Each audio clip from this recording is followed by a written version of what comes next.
Extreme sports such as skydiving and skiing are very dangerous and should be banned. To what extent do you agree or disagree with this view? In recent years, extreme sports have become increasingly popular, and some people argue that governments should prohibit them. I completely disagree with the idea that these sports are too dangerous, and I therefore believe that they should not be banned.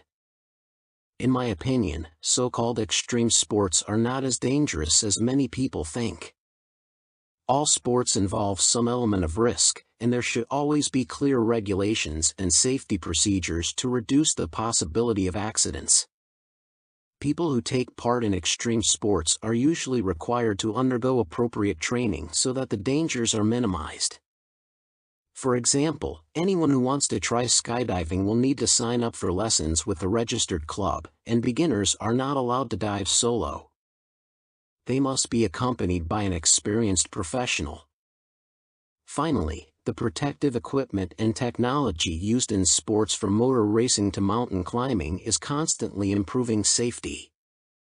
While I support regulations and safety measures, I believe that it would be wrong, and almost impossible, to ban extreme sports. In the first place, we should all be free to decide how we spend our leisure time, as long as we understand the risks. I do not believe that politicians should stop us from enjoying ourselves. However, an even stronger argument against such a ban would be the difficulty of enforcing it. Many of the most risky sports, like base jumping or big wave surfing, are practiced far away from the reach of any authorities.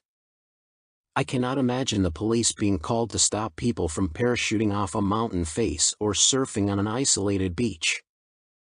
In conclusion, I would argue that people should be free to enjoy extreme sports as long as they understand the risks and take the appropriate precautions.